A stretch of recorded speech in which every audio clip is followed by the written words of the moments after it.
This podcast is produced by Concierge Medicine Today, LLC. All rights reserved. Concierge Medicine Today, or CMT, was founded in 2007 and serves as the industry's trade publication and annual medical conference organizer. Please note, the information shared on this podcast and across all CMT platforms is intended for general informational purposes only and may contain errors or omissions. Nothing in this podcast nor across CMT platforms constitutes medical, financial, legal, nor professional advice, and CMT is not liable for any inaccuracies. CMT encourages listeners to conduct their own research and consult trusted advisors before taking any action based on the content presented.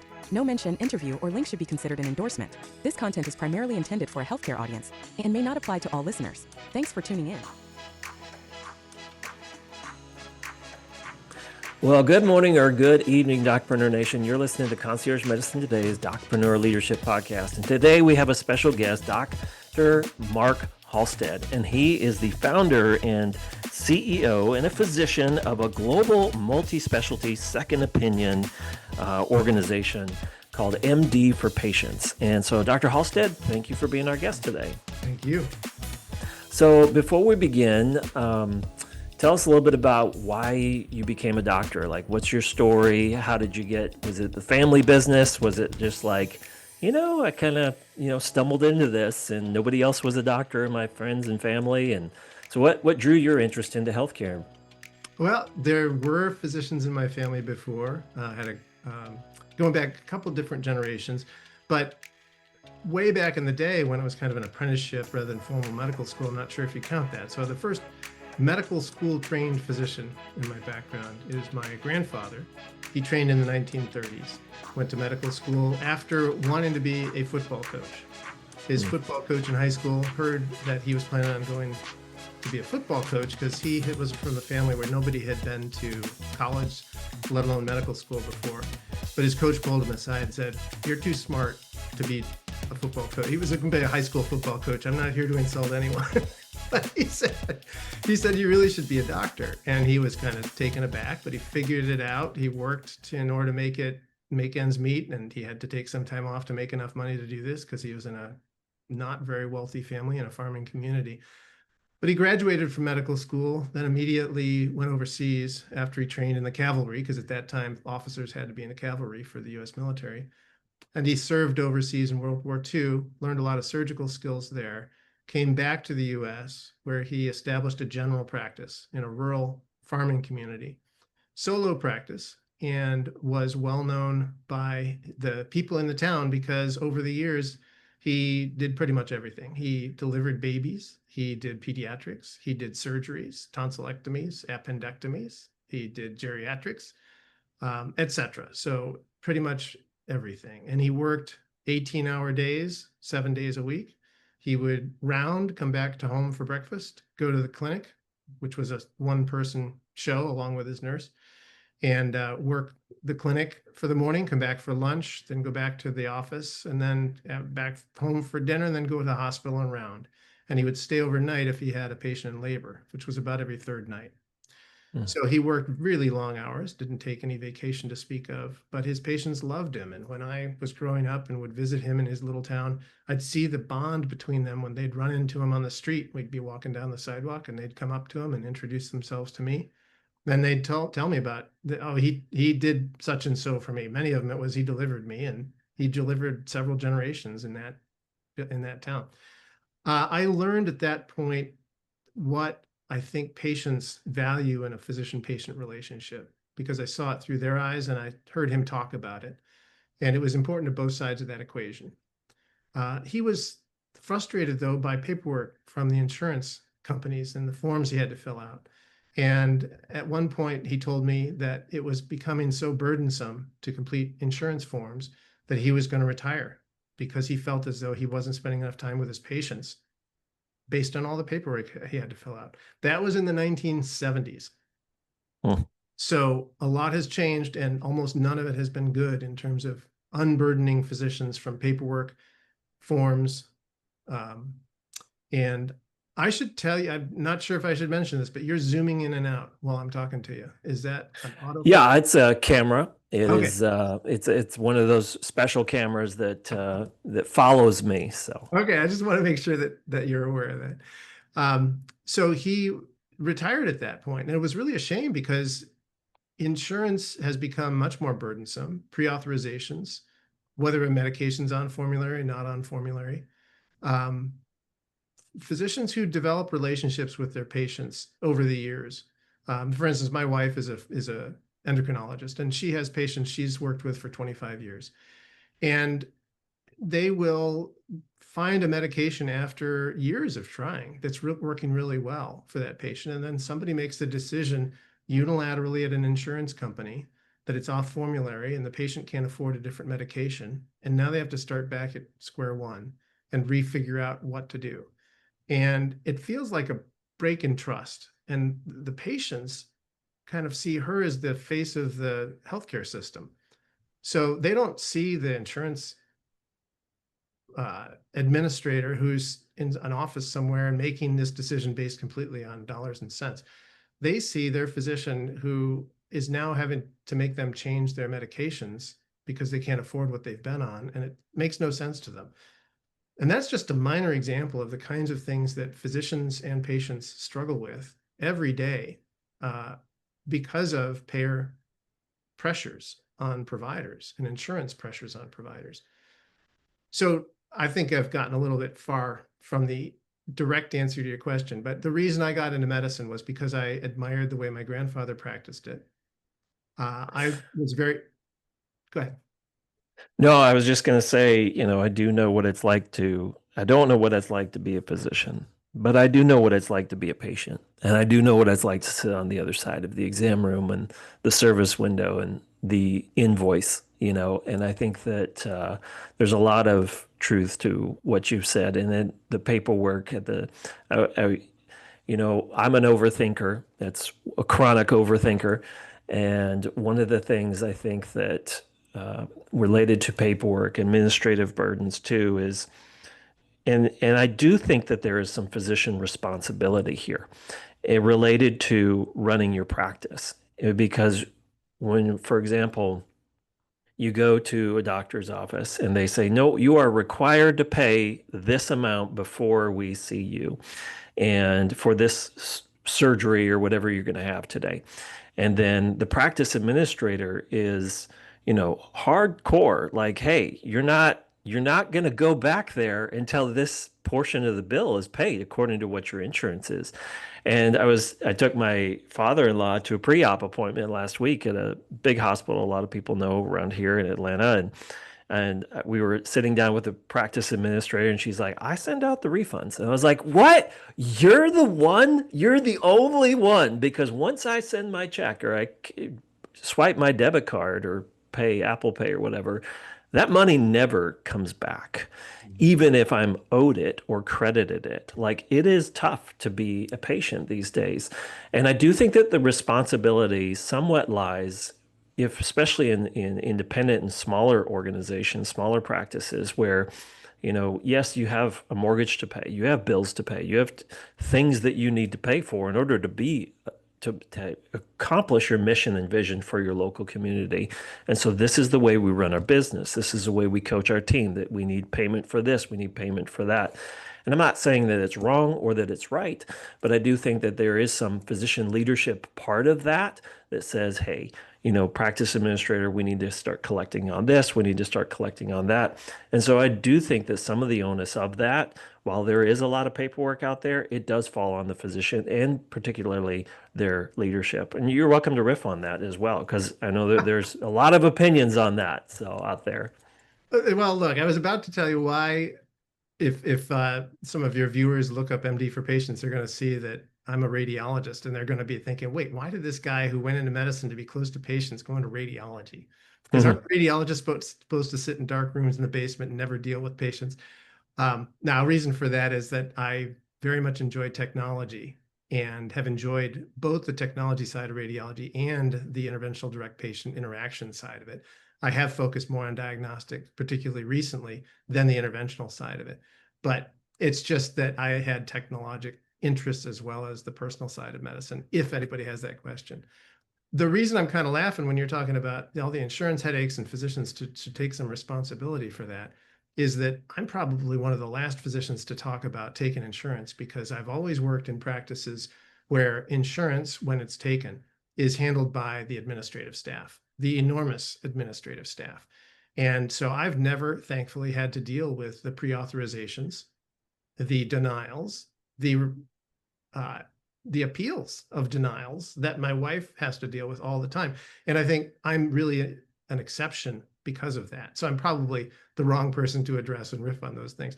I would say that from what I know about the system, physicians, particularly when they're part of larger practices, particularly when there is venture capital involved or other kind of for-profit motivation involved, have almost none to zero say in anything like pricing, workflow process, whether patients get refunds, et cetera. They just don't have any control over that as a group generally. Now, I'm not going to speak to specific situations because I just don't know. But from the patient perspective, it's another reason it's very frustrating and I think is toxic to the physician-patient relationship, because I know enough about it to know that no matter how hard physicians try to change some of these things for the better, they can't in most cases. And they sympathize with a patient because they're a patient too all the time. And I go to the physician, and the physicians treat me, I have to do the exact same thing you do. And I hate it. I just don't like being a patient, not just because I don't like not being, always in perfect health and not needing even a checkup, but because it is such a pain to schedule, to wait for a next appointment, to show up, to be sitting in a waiting room for an hour, hour and a half, 2 hours, to be in an office where you feel as though the priority is on moving as many patients through per day as possible, not treating each patient as efficiently as possible because they're missing work to be there, for instance, or they would like to be spending time with their kids, or they need to get back to pick up their kid from daycare at a certain time. There's just like no, I think, or not enough respect for patients' time and their lives built into the system. But I'd say vast majority of physicians have no control over that, because it's not like my grandpa's day. My grandpa practiced at a time where he would make all those decisions, and you'd have zero issues if you went to my grandpa in terms of all that hassle. He actually would charge people whatever they could pay. So a lot of them were farmers. They'd pay him in a load of firewood or in chicken eggs or chickens themselves. I've seen his invoices because I've got records from his office with his black bags and stuff. And one would say like, deliver baby, $5. That was it. That was the entire bill detail and invoice. I'm not saying that's the best system. I think there has to be better documentation, but I do think it's gotten way out of hand. And I would defend physicians by saying, this is not how we like to practice either. And my grandfather, it turns out to be a really good way to have introduced why I went into medicine, because I went into medicine out of an interest in science and biology and trying to help people. And that's basically why he went into medicine. And I think I think went into medicine. Go ahead. Sorry. Go ahead. No, I just going to say, I think most of us went into medicine because what I would call for the right reasons, wanting to help people, wanting to learn how to help people, wanting to be there for them, and wanting not to have a middle administrative layer that forces us to spend too little time with them, to move them through like livestock through clinics, and waste their time, whether it's waiting for an appointment or waiting in an office, and then deal with a whole hassle of insurance and all that stuff. So we are just as frustrated as patients are, and we are patients, frankly. Well, and I've come, I'm not as seasoned as many of our, listeners and so on. And I still kind of consider myself fairly young. I'm 47, almost 48 now. And so there's a lot I don't know, but at the same time, patients outnumber physicians in the millions, right? And so it's one of those things where we're burning out patients so fast, right? Like talk about patient burnout, and then I'll talk about physician burnout, because I'm curious. I just so want to get your perspective on patient burnout, because I agree with you, but I'd like to hear. So I did for example, I had a conversation with a physician, and his complaint was, I'm just so frustrated by educating and giving of myself and my input in speaking into the health of the lives of my patients. And then 3 months, 2 months, a month later, they're not any better, right? They're not listening to the advice and the input that I'm giving them. And it makes them frustrated. And it's, multiply that now by hundreds, if not thousands, of that doctor's patients over the years. And, that could be a personality issue. It could be a whole bunch of other things. But at the same time, let's boil it down to he does care, she does care, but the patient is distracted because they just were told to pay $430 that they don't understand. Or, you know what, I hear what you're saying, but I only listened to about a minute and a half of the 15 minutes that we've been together because somebody out there, you know, uh, smiled at me the wrong way or didn't greet me, or when I stood at the counter for 7 minutes. Like those things might seem trivial, but there is a theater in happening for the patient. And it's the sermon starts in the parking lot. And actually it starts way before that. It Way starts on your before. your phone tree. It starts on, how hard is it to navigate your website? Where to get an appointment. So patient burnout, you multiply that, if that's happening every day, which it is, we're all 5 to 10 minutes away from a really negative story.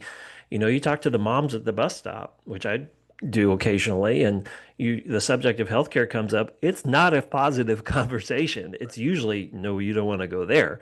Right. I think that I've come to the realization, even though I'm still young, that healthcare is not going to get a whole lot better from a patient's perspective. It is difficult. It is insanely expensive. It is one of those things where you meet someone like yourself, or you meet, another physician, who a lot of the physicians listen to the podcast here, and you're like, I met the doctor, like she's amazing, somebody I can brag about. And those are so few and far between because of the gatekeepers and all the rigmarole that that's such a probably not a great word, but you know what I'm talking about. Like it's such a old, maybe I'm an old person already. Sounds like something my grandpa would say.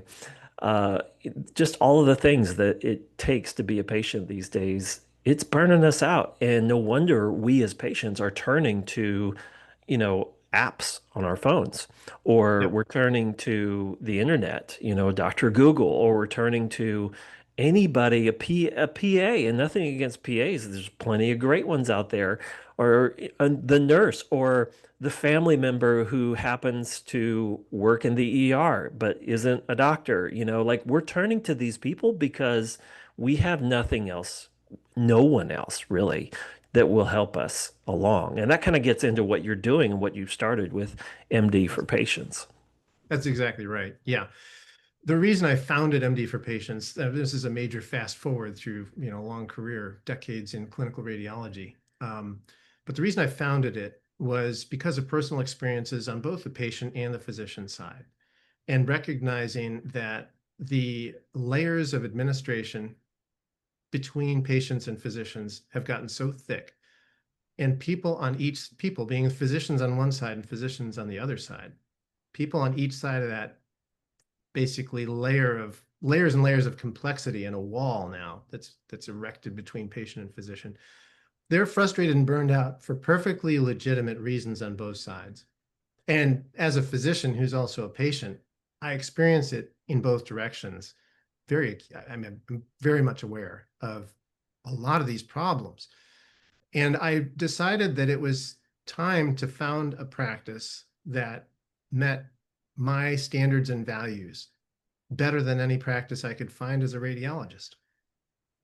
I was under, I'm not going to go into specifics too much about what was frustrating me in particular practices, but I will say that what I did was to first try to find a practice that I felt was exactly the way I thought a physician should practice, and a practice where I'd want to be a patient. And I couldn't find one. And I'm a really subspecialized radiologist. So I've done 3 fellowships, each of a year duration. I'm triple board certified. I'm somebody who's pretty rare. My subspecialty is pediatric neuroradiology, with specialties also in pediatric radiology and neuroradiology, which covers all ages.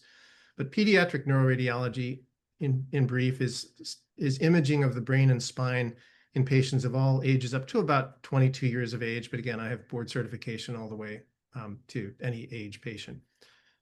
But I realized that not only can physicians not find somebody with my specialty training if they have a question that requires that kind of expertise, but patients certainly can't. Even physicians who order the test often can't reach the radiologist who interpreted the exam if they have questions.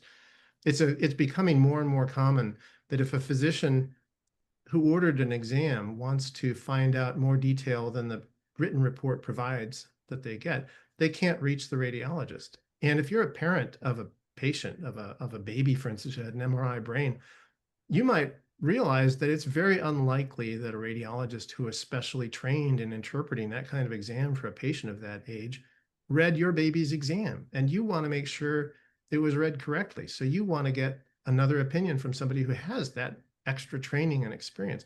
You can't reach somebody like me. And I thought, this is ridiculous.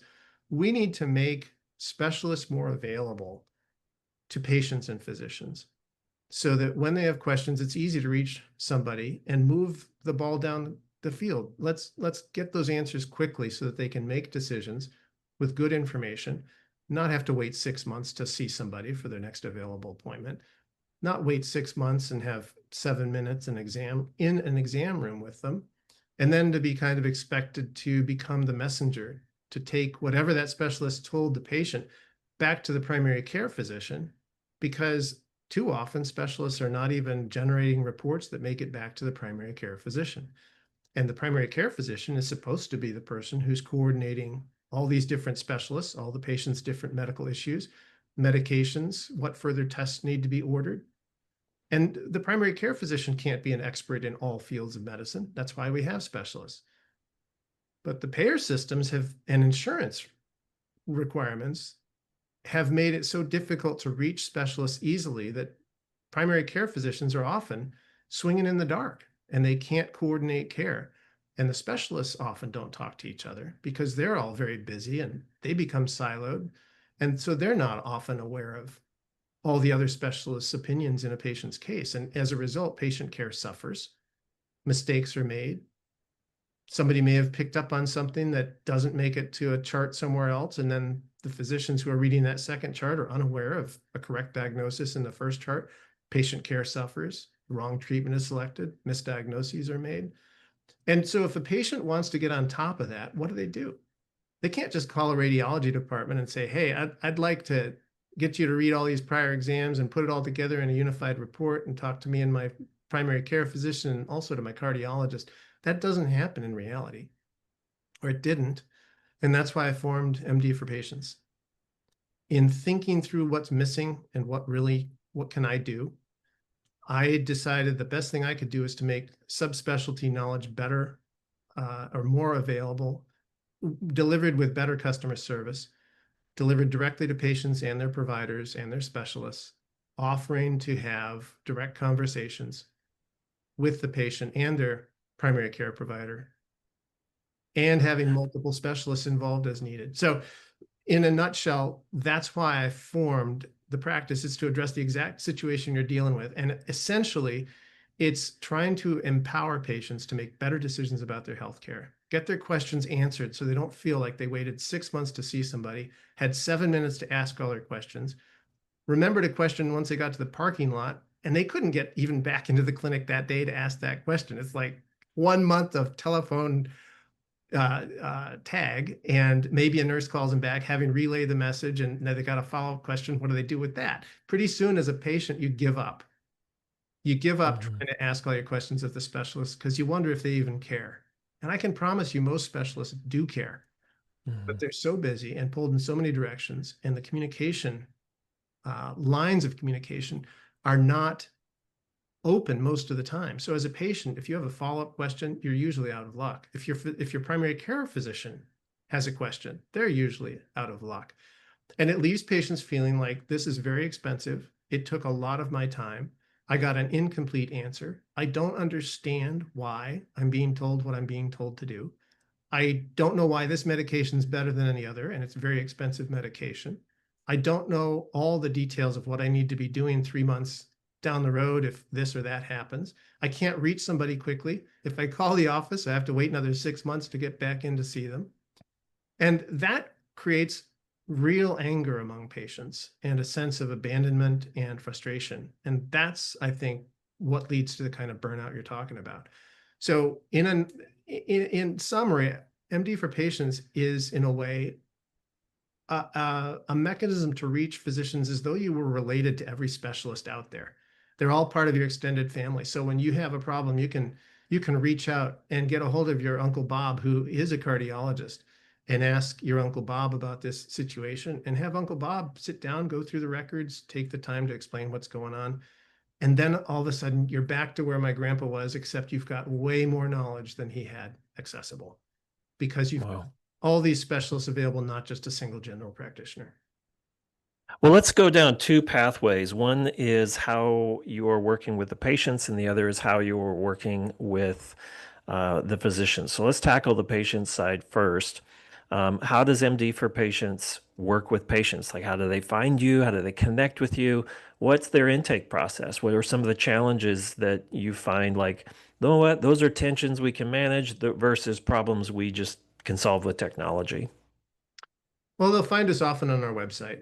They'll find us through our presence on social media. They may find us because their physician has recommended us to them.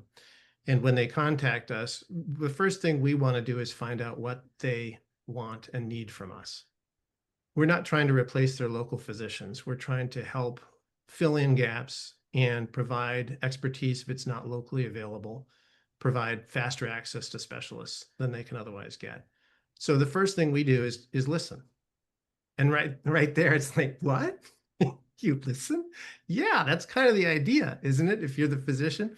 So we want to listen to the patient first and foremost and find out what do they feel is missing in their current care plan and their understanding. And then we want to work with their local physicians to provide that in a way that is non-threatening. It's not an attempt to replace anyone. It's an attempt to work on behalf of the patient and become a part of the team that is working on behalf of the patient, without a middle layer of administration telling you how much time you can spend and that you have to do things in a certain way and you have to see X number of patients per hour. Take away all those layers that get in the way of the physician-patient relationship. Get back to the notion that the patient essentially is a customer of a physician, and get back to better customer service. Yeah.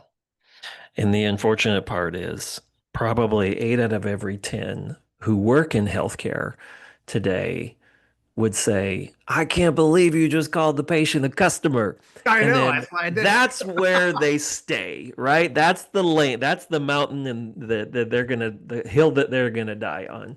Well, Where let me just explain the word customer the way I am using it here. It's not that it's all about money transacting. It's, what do we think of when we think of customer? We think of customer service. At least we used to in my generation. now, now I'm sounding old. I think customer service has suffered a lot in the last couple of decades, and I think it continues to suffer more and more. But customer service, the way I think of it, is let's listen to what this person's approaching me that they would like. And then let's figure out how I, with my expertise and resources, can provide that to them. And then let me do that in a way that they feel respected and as though they have dignity and that I care. Let's do it in a private, confidential way, in a way that gives them confidence that they have what they need, which is usually more information, reassurance, and feeling as though they have a trusted friend who's in their court to help them through this thing. Because the enemy, after all, is nothing but disease. It's not the insurance company. It's not the administrator. It's not the forms. Unfortunately, those things have become lightning rods for anger because they've become so complex that patients, I think, now perceive that those are getting between them and getting rid of their disease. And that's what's so frustrating to patients. But ultimately, it's the disease that's the enemy. And if we can all be on the same side as physicians and patients on behalf of patients and fighting disease, that's really what medicine originated as being. Whether you call them a customer or a patient, I think, is semantics. Because another problem I have seen in the last several decades is the patient-physician relationship has eroded. Used to be, unfortunately, that many physicians, including my grandpa, were kind of treated as being larger than life. as being unquestionable. That's a mistake because physicians do make errors and no one physician knows everything. So physicians need to learn to rely on each other, to help each other, and stay in their lane as far as a specialty goes, and get a specialist in an adjacent area of medicine if that's what the patient needs. Unfortunately, it's not easy to do that anymore, aside from just writing a script for a consult, and then the patient goes off and it's the 6-month wait and the siloed information and lack of communication and cooperation all over again. So I have no problem calling them customers if you understand what I mean by it, which is customer service. It's about reintroducing, or maybe for the first time in a generation, introducing customer service to healthcare, because healthcare and patients have become terms that are just loaded. When you talk about the patient, a lot of patients used to rely on their physicians and trust their physicians to such an extent that the physicians started to kind of be put on a pedestal where patients didn't feel like they could ask questions because they weren't worthy of knowing the answer. And that's wrong. Patients need to know the answers so they can take better care of themselves. But now when you say patient, it almost sounds like they're in a kind of a second tiered position. And that's why I use the word customer. They are an important part of the equation and they should have some say in how their healthcare is delivered. And I'm sorry for the long answer, but go ahead. No, believe me, I'm the first one to call a patient a customer. And I think that my goal at the end of my career here in my work in this space is that my mission and vision. I've come to the understanding that not everybody's going to love things like this. They're not going to be, wanting to wrench on the healthcare system in their community to make it just a little bit better. And that's where I've come like, okay, we're all a little ambitious and naive when we're younger and we're like, I'm going to change the world. And then you get older and you have kids or you see your parents go through different things. I'm part of the sandwich generation, caregiving phase right now, and I see what they go through. And I've been in the emergency rooms and I've been in the, we all have. And I hope that in 20 years when I'm like done, like I'm sitting on a porch somewhere, next to somebody else who's can't remember what we had for breakfast, we'll be like, hey, I'm remembering a story that, we talked about a customer a long time ago being a patient being a customer. I hope that one day in healthcare, in the overall conversation around healthcare, that we won't even have to have these conversations. That yes, there is a what's the right word? There is a care that goes with calling your patient a patient, but at the same time, we shouldn't have to have debates in healthcare about calling patients and customers patients. Like once we understand, yes, they're paying for a service, they vote with their feet, and unfortunately now they're voting with the little machine in the back pocket or in their purse and saying, I didn't like him, I didn't like her, Now that in many cases it is the physician who is not in the system that they can't, give them the attention that they deserve. And I do think that, there are great technologies out there and great physicians out there who are trying to wrench on the system. And the reason I'm passionate about what I do and the conversations that we're having today about MD for Patients with Dr. Mark Halsted is that 5 words from my doctor, they're probably the top 5 most influential voices in my life behind my wife and kids. And so I need you as my physician to be around in 3 months, to be a good business person, to have the mental fortitude to push through all the garbage in healthcare that's the paperwork and the administrative burden, or to see like, you know what, this isn't a model for me. I'm going to change my model. And I'm not evangelistic about any model. Believe me, I get the altruism that goes with, hey, you're called to be a physician. It's a divine calling and it's amazing and we're here to help people. But at the same time, I think too many people are getting hung up on that in healthcare where it's like, well, I'm here to make a difference and to be everything for everybody at all times and do that every single morning. And I should make no money and wear that like it's a badge of honor. I'm your patient and I'm sitting on the other side of the exam room or the service window from you and your team. And I'm saying, please don't do that. Don't think like that. you are way too important to me because I know the passion and I see what my kids are going to soon have to go through. And it's like, are we leaving healthcare just a little bit better than how it found us? And that's really discouraging as a parent and as a sandwich generation. Like, I'm grateful for insurance in many cases because it's ridiculously expensive, but I'm also sad that I have to fight, the paperwork and I have to sit in the surgical room or I'm sorry, sit in the hospital room with my son and my wife at his bedside and say, hold on, I can't have that conversation right now because I'm on the phone getting pre-authorization for this surgery.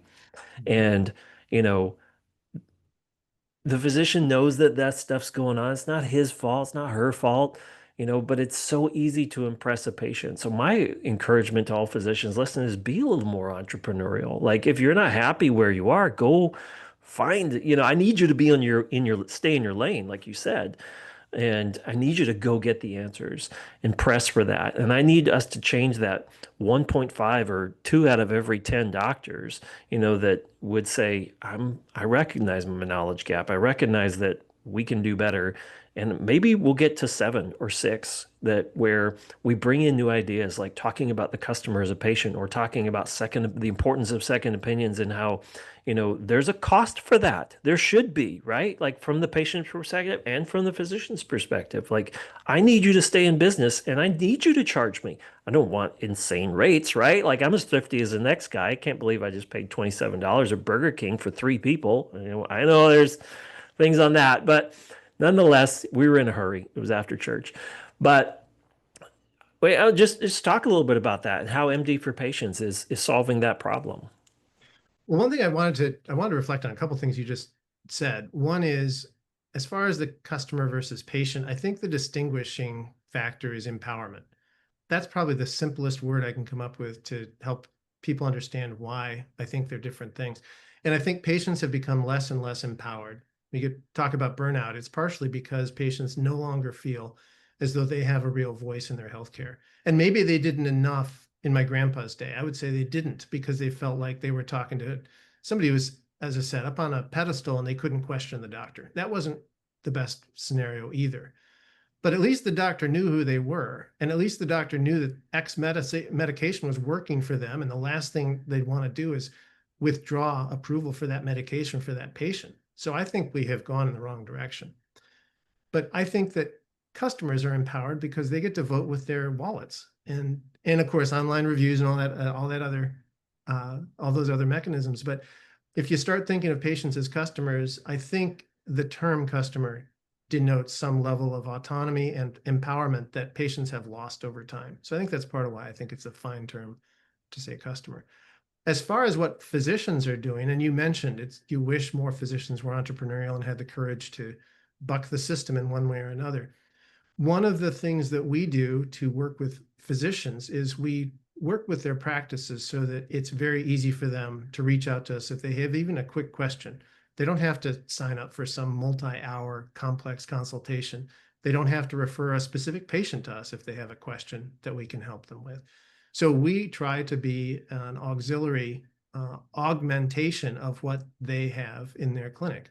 So whether it's a primary care physician or a specialist, they can reach out to us, and I would encourage physicians who are watching this to do that. Find out how we can work together, because the whole point is to help you deliver better care for your patients on behalf of the patient, because after all, that throughout history has been the primary goal of good physicians: help the patient do what they need to do to take better care of themselves. And that means giving them autonomy of choice and giving them the information and tools they need to make good decisions.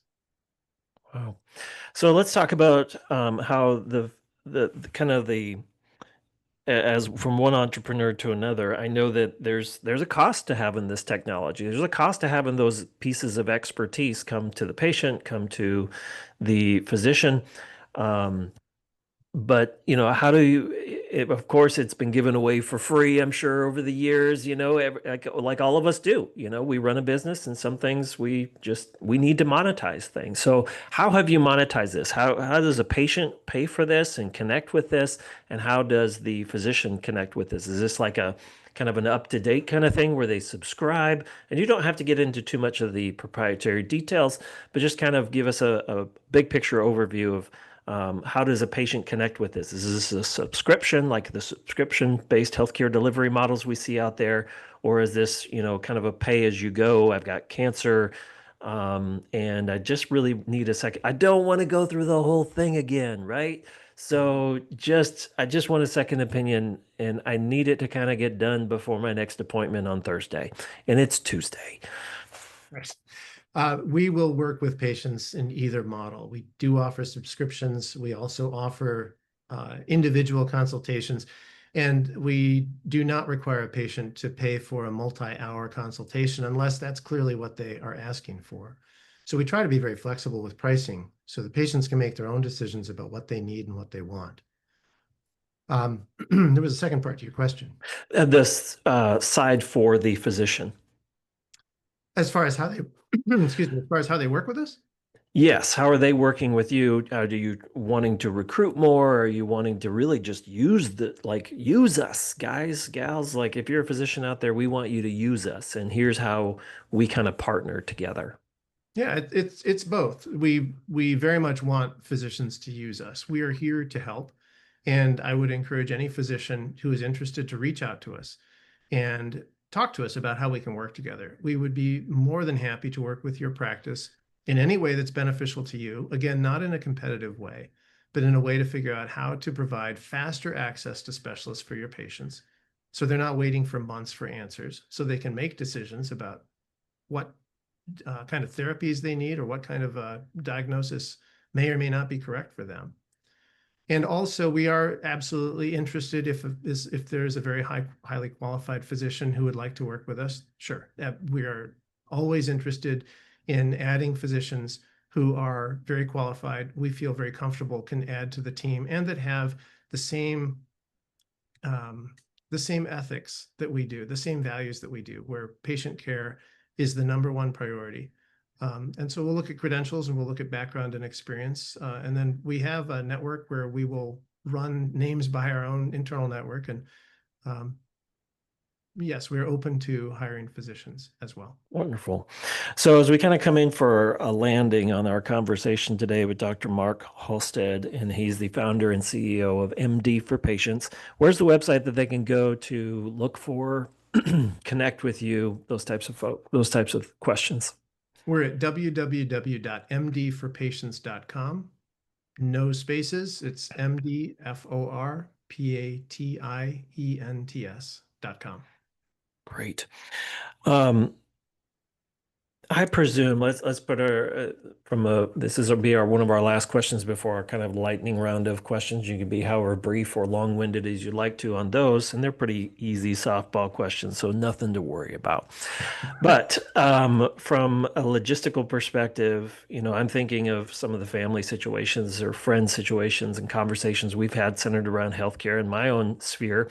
And let's say that I am a patient and I want to connect with one of your specialists to get a second opinion or a third opinion.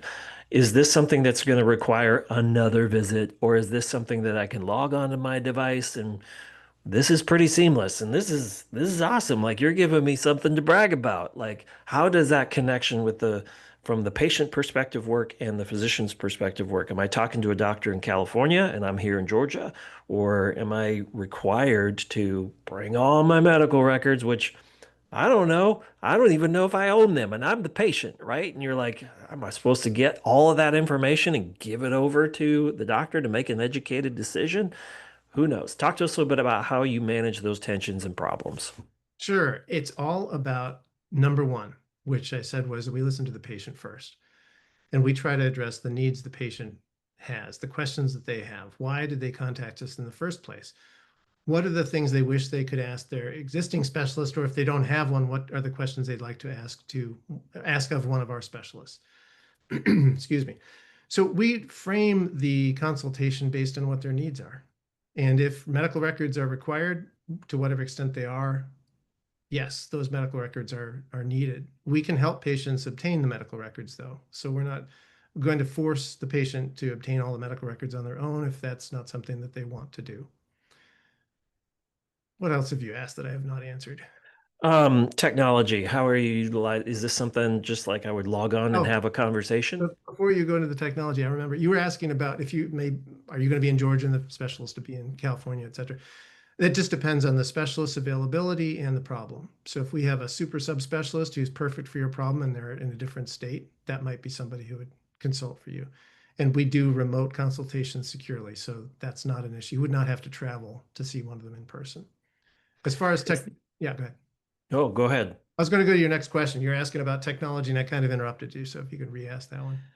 Yeah. So is this something that as the physician, am I just going to meet him or her over my laptop here in my office, or am I, as a patient, am I just going to log in and right there she is. That's going to depend on how you want to do it. So again, that's all part of the initial intake interview where we're figuring out how you want to work with us and what your questions are and where you'd like to be. If you'd like to be with your primary care physician at the time we consult with you, that's also an option. I like that. And I'm just curious, and I think that you could wrap up a review on this podcast by one doctor. He was in Minnesota. He said, Michael, and he wrote me 2 emails. He's like, you ask all the pesky questions this doctors want to know. And then he wrote me a second email. He's like, I didn't mean that negative. It's so good. It's like, so I'm asking you a pesky question because I want to know you mentioned a patient can have their physician with them. And I'm kind of curious, just as a patient perspective, but also my work in concierge medicine, is how often does that actually happen where it's like, well, I tried to get my doctor to be on this call and she's too busy. How often do you actually get it? I'm presuming quite a bit. Well, it just depends on the practice. So concierge physicians, and of course, there are different definitions I've run into by Yeah. concierge providers, people who call themselves concierge. So I'm not sure there's a universally accepted. In fact, I'm pretty sure there's not a universally accepted definition of concierge, but or DPC. Frankly, the boundaries seem to overlap, and it's not It's a bit of clear. a Venn diagram, but it's I was going getting, to say it's a Venn yeah. diagram. Maybe it's a little bit too geeky, but it's But the definitely a Venn circles are definitely getting bigger between the diagram. two. And I wouldn't Yeah. say that that's a divide. I just think that it's a different mindset of the physicians. And Right. that's a whole other podcast, another conversation for another day. Well, I not to put my foot in it, but I would say that what I'm hearing is that a lot of patients don't know what direct care is or what a direct physician It is. definitely has an insideritis, Yeah.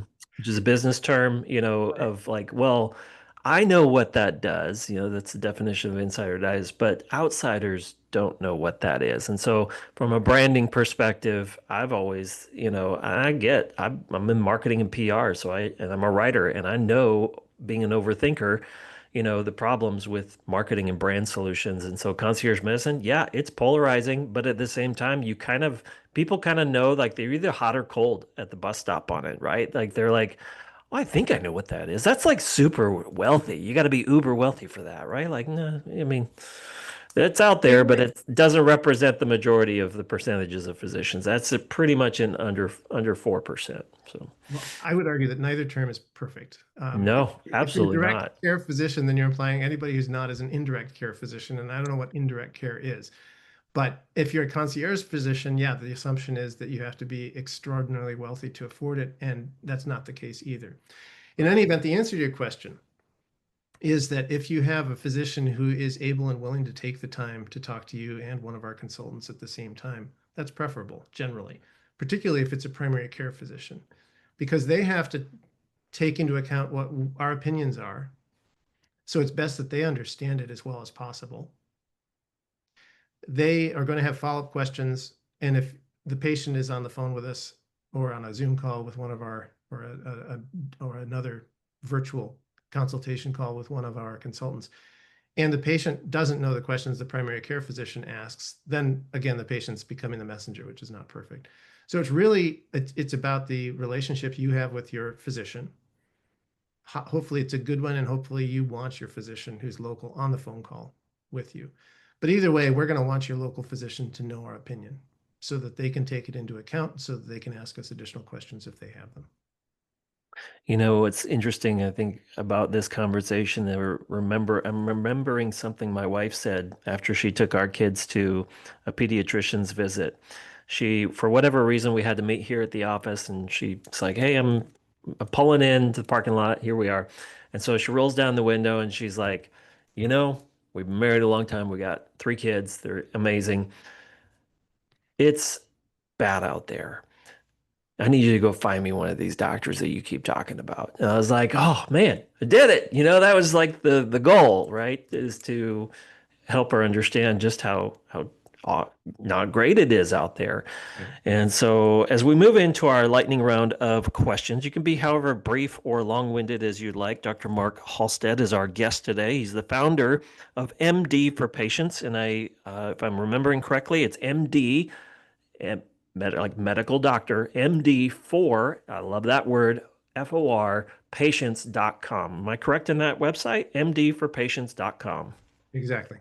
All right. So, um, this is a good one. There is no course or class just like to be a patient. And I tell my kids in my family and friends, like, if you want something in healthcare, you have to fight for it. Like, you have to be your own advocate, because unless you have a doctor or doctors out there who are doing that for you, you have to pick up the slack. And how easy is it in your work that you do at MD for Patients? Because you're seeing these different interactions, and share with us kind of a testimonial. You're like, you know what? If I handed over the keys to the business today to my next predecessor, you're like, that one story right there. That's why I did this. What's one story that comes to mind for you? Of why I launched MD for Patients? Yeah, and you're like, I could die happy. Like, I'm good. Like, that's why we started this. What's one I've got, story that kind of I have yeah, it's usually which so one do I many. choose? Yeah. I'll give you one that just first pops into my mind. It's after I'd already launched it and I was talking to somebody about it. Because I can't tell you how many people have said that. That sounds helpful.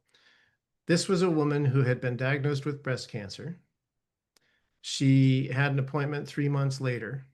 And at that appointment, she was going to be getting results of her biopsy, told she had to make a decision between a lumpectomy or a bilateral mastectomy. And it was a 15-minute appointment. She was not going to have time to understand the biopsy results and do research, talk to a specialist, have time to think it through, and then make a decision. She was just told this is how it's going to be. And she was terrified because she didn't know how she was going to process all that information in 15 minutes and make the right decision. And she'd have to live with that decision the rest of her life.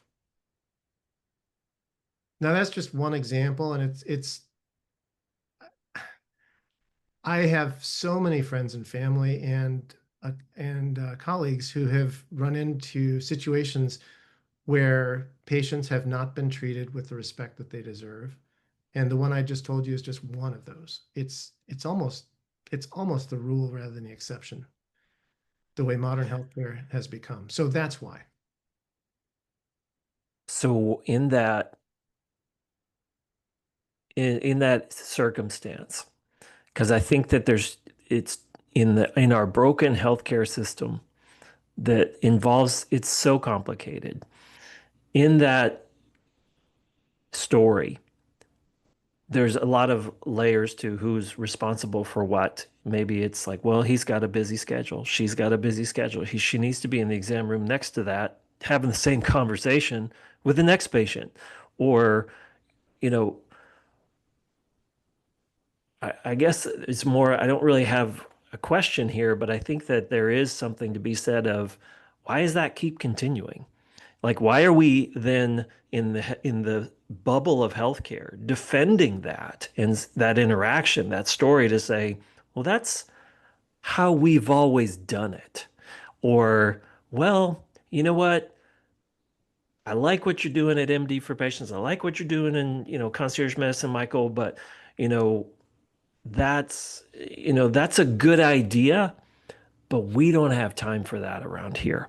What do you say to those clinicians, those advocates for, well, this is how we've always done it, or that's a good idea, but we don't do that here. And that's insideritis 101.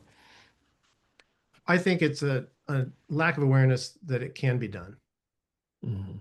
It looks like my camera has just shut down. I apologize for It looks that. like it has. It's okay. You I can love still hear me, the that's picture of fine. the MRI machine there. So, It's but that's because, okay. We're going to use the audio version of this and this as long as live the audio works, podcast. that's fine. Yeah. It's a question of what people think is possible. And I sometimes think of it as brainwashing, that physicians don't think it could be any way different because they haven't practiced any way in which it's different. They haven't practiced in an environment where it's done differently. Many Yeah. physicians are now in practices that are owned by venture capital firms, for-profit entities, etc. That's become the rule rather than the exception. It's now more common to be employed rather than be independent and be able to make those decisions. So I think many physicians would not tell you that this is the way it should be. They're going to tell you they're very frustrated, just like other patients are. And I say other patients because, again, physicians are patients too.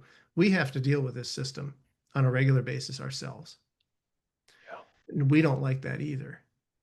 Yeah. I think it's a question of raising awareness that it doesn't have to be that way and then giving physicians the courage to do it differently. And that's what we're trying to do. I love that. Well, thank you for what you're doing. And thank you for, as we say around here a lot, it's no longer about being the best doctor in the world anymore. It's about being the best doctor for the world and for your patients and for your local community. And as a patient, but also someone who works in adjacent to healthcare here and is passionate about the influence that my physicians in my life and my family's lives have, I want I want to make healthcare just a little bit better. And I've come to that realization that we're just pushing boulders up a mountain. And sometimes I come along Dr. Mark Halsted from MD for Patients and I help him push his boulder up a mountain just a little bit. Or they come on this program or come to the events that we do talking about entrepreneurial, how to hire well, and all these different things, and why, being an entrepreneur and following your passion, or hey, staying in your wheelhouse. We're not taught as patients how to, you know, we're not taught as humans how to balance a checkbook unless we specifically take a library course for that. But we're also not taught as patients how to be a patient. So you ask, the people on the street, what's the difference between a family doctor and a primary care doctor? They probably aren't going to know, right? And so we can do so much better. And I think that, standing in the back of the room and crossing our arms about things like healthcare innovation and, making, paying the bills, and making just a little bit of money. I need usually, yeah, there's some bad actors out there in healthcare, organizations, whatever it might be, that, have made the news or the headlines out there. But for the most part, if physicians I've met are salt of the earth, like they're some of the best people I've ever met on the planet. And I think that they're investing those extra dollars that they're making. I had one doctor say, look, Michael, I give myself a $5 raise. Like, even if I lost, I just got to know that I'm mentally moving the needle here. And let's say you do make way far and above that, and you're like, it was a good year. You're usually the physicians I've met are investing those same dollars back into the community, back into new technology. Like, hey, we're investing in our practice to be a better practice for you. And they're about being the best doctor for the world, not in the world anymore.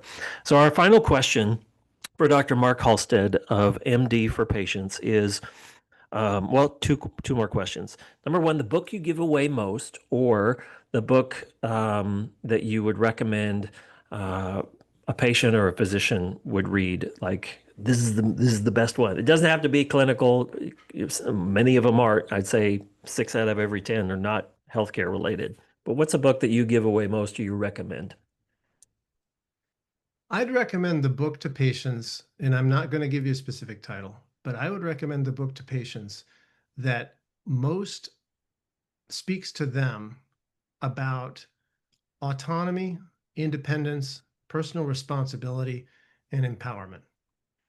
Mm, It's too mm. complex a question for me to come up with a specific one title because everybody has their own bias going into being a patient. You talk about learning to be a patient, and it's often modeling, it's often experience of being a patient is how patients learn to be a patient. And unfortunately, no, very few patients get to do it right. So where are you going to turn? I think the place you turn is internally, and you realize you need to treat yourself with respect, and you need to demand that your physician and your healthcare system treat you with respect. Many Yeah. physicians' hands are tied behind their backs because of all kinds of external pressures. They want to be better physicians. They have an idea what that might look like, but they don't feel empowered to do it themselves. And they're in a system and they're in an employment arrangement that doesn't allow them to be the physician they'd like to be. So Yeah. recognize your physician's frustrated just like you are. You're on the same team, or you should be.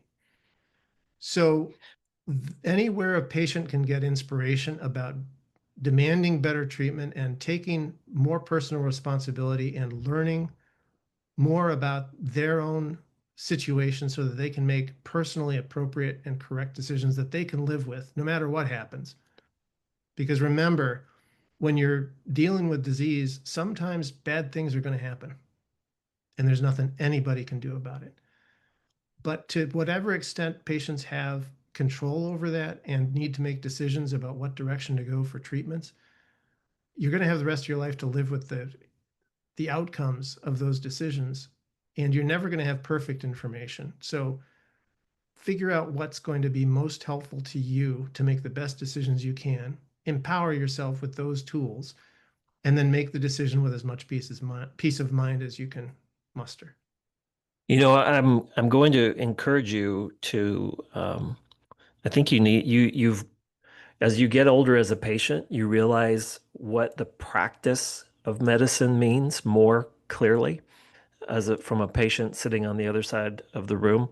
And you're like, yeah, they're not perfect, or that was not the best decision, or all these types of things. So my encouragement for you is you need to go write a course and then go teach it at these universities and these medical schools because you made the case. I think this conversation today has been so beautiful related to why the practice of medicine is the practice. It's a practice, right? It is not perfect. And I'll be the first to admit that, I wish I could have met the perfect doctor. I've met wonderful, amazing people, but no, we're all not perfect. I'm completely imperfect myself. So, and in relation to, you said something there, you know, encouraging more physicians to follow an entrepreneurial tendency, be a part of MD for patients, share their insights. I'm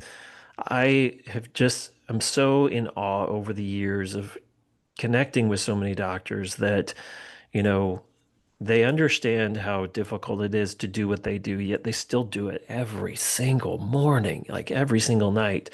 And they take the arrows in the back or in the front, whatever it might be, coming from all sides. And I'll be the first to tell physicians exploring. They're like, well, I have an idea, and then I think it might be this thing called MD for patients, or it might be starting this practice over here. It might be becoming a VP of this, great clinical research organization over here. Is look, you didn't sign up for easy, and you've done hard things, right? Like you became a doctor. You didn't sign up for easy, but you signed up for worthwhile. And that's what I need from my doctor. And that's what patients require of their doctors is to be there for us in whatever shape and, time frame that means. It doesn't necessarily mean doing it the way it's always been done. And so our final question for Dr. Mark Halsted is one we ask of all of our guests, and that is, Dr. Halsted, what do you want to be known for? Well, it's a good question. And I would like to be known as somebody who in the context of the time when he was in practice, recognized a disturbing trend, which was moving away from the personal relationship between physician and patient, where the physician was there for the patient and no intermediary layers, but just on behalf of the patient for the patient's benefit. And that Dr. Halsted, when he was in practice, this is future talk now, recognized that technology was also a wonderful part of the evolution of medicine that occurred in the late 1900s and then through the 2000s, and will continue to evolve. And that what he tried to do was to re-synthesize the human element and the technology element so that they weren't so distinct, and so that patients didn't simply become objects upon which to practice technical procedures and use technical tools, but instead they were whole people, and they were treated with dignity the way back in the day of my grandfather, when they often didn't have a whole lot more to offer than understanding, patience, compassion, time, and genuine affection and support. Those human sides, those human qualities of physicians. I'd like to be known as somebody who tried to bring those human qualities to medicine back into the mix on a regular basis at a time when things like artificial intelligence were being touted as perhaps the next big thing in healthcare, because he did not believe that technology and computer software alone, no matter how promising and wonderful, could ever replace all of the important elements of the physician-patient relationship. Wow. Well, our guest today has been Dr. Mark Halsted. He's the founder and he's a physician of MD for Patients. And I think we've had a great conversation, and I look forward to many more, as I think that you're doing a wonderful thing. You're wrenching on healthcare. I'm a car guy, so I understand. Just had to take apart half the engine. I told my wife last night just to put a stupid battery in, but you know. I think that what you're doing is beautiful, and you're leaving healthcare just a little bit better than how it found you and how it found me. And that's all we can hope for. I I am so grateful for these conversations, but also for the innovation that you're being brave enough to do hard things. And you understand that it's not going to be easy. And you understand that at the end of the day, you want to be around for them, your patients, your family, and you want to, if this thing is going to work, then it's okay to, invest back into the organization, invest in yourself.